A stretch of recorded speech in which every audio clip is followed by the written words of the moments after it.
दोस्तों, राजनीति की बातों में चर्चा करने के लिए आज मेरे साथ फिर से मौजूद हैं प्रद्युमन जोशीला जी। प्रद्युमन जी नमस्कार। नमस्कार सभी दर्शकों को, नमस्कार, राम राम।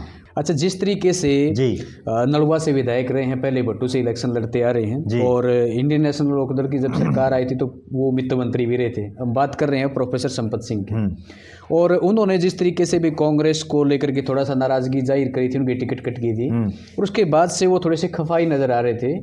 और इसके बाद में फिर से उनकी इनेलो के अंदर दोबारा से एंट्री हुई है, यानी कि दोबारा उन्होंने इनेलो को ज्वाइन किया। और अभय सिंह चौटाला के बारे में भी उन्होंने खूब जम के तारीफ की थी, रोहतक रैली में, आपने पता होगा, है ना।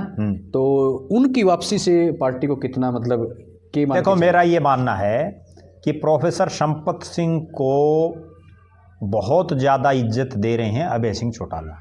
ठीक बात है। और यही कारण है कि उनको आते ही पार्टी का राष्ट्रीय संरक्षक बना दिया। लेकिन मैं ये समझ पा रहा हूँ कि प्रोफेसर संपत सिंह, जिनको पार्टी ने आते ही और अभय सिंह चौटाला ने आते ही राष्ट्रीय संरक्षक जैसा इतना बड़ा पद दिया, उसके बावजूद उनकी सोच पता नहीं क्यों केवल फतेहाबाद के भट्टू और आसपास के इलाके तक सीमित, यानी कि जो जिस प्रकार से क्योंकि वो पिछले कई दिनों से मैं देख रहा हूँ कि वो खुद भी और उनके बेटे भी फतेहाबाद हल्के के गांव में घूम रहे हैं, जबकि वो पार्टी के राष्ट्रीय संरक्षक हैं। चलो, पार्टी पूरे भारत में नहीं, कम से कम हरियाणा में तो है। प्रोफेसर संपत सिंह को तो चाहिए ये कि वो 90 के 90 हल्कों में घूमे।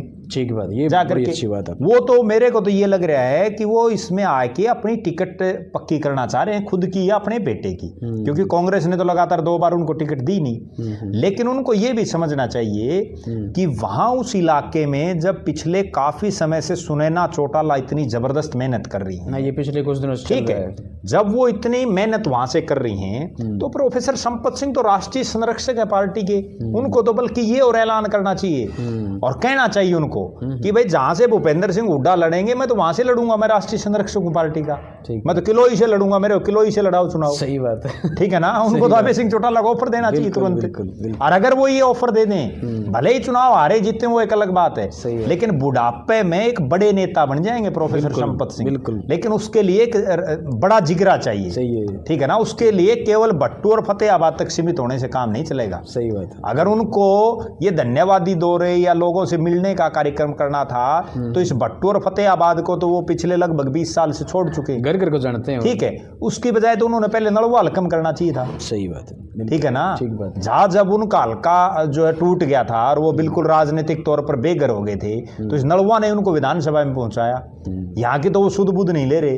और जहां उनको ये लग रहा है भाई सुनैना चौटाला ने मेहनत कर रखी है और यहाँ जो है पकी पकाई जो है रोटी मिल सकती है, तो वहां वो तैयारी करनी होना तो ये चाहिए कि राष्ट्रीय संरक्षक के नाते उनको ऐलान करना चाहिए कि मैं चाहता हूं कि जहां से या तो नायब सिंह सैनी मुख्यमंत्री वो जहां से लड़ेंगे वहां से मैं लड़ूंगा चुनाव, और या भूपेंद्र सिंह हुड्डा जहां से चुनाव लड़ेंगे मैं वहां से लड़ूंगा, क्योंकि वो बार बार भूपेंद्र हुड्डा को टारगेट कर रहे हैं। सही बात है, इतना जिगरा तो होना चाहिए। इतनी बार विधायक रह लिए आप, एक चीज देखो बड़ी खास बात, वो गृह मंत्री रह लिए, वित्त मंत्री रह लिए, नेता प्रतिपक्ष रह लिए, एमएलए रह लिए, एमपी का चुनाव लड़ लिया, वो हार लिए। मुख्यमंत्री उनको अभय चौटाला बनाएगा नहीं, निश्चित है ना। मैं मुख्यमंत्री अगर अभय चौटाला उनको बनाऊंगा तो फिर वो गड़ जाएगा। तो फिर एमएलए पहले बने लिया इतनी बार, कम से कम नेता बनो सीधी। भाई मैं तो जहां से भूपेंद्र सिंह हुड्डा ने मेरी टिकट कटाई है 2 बार, मैं तो जहां से भूपेंद्र हुड्डा लड़ेगा वहीं से लड़ूंगा, रोहतक में ले घर। सही बात है।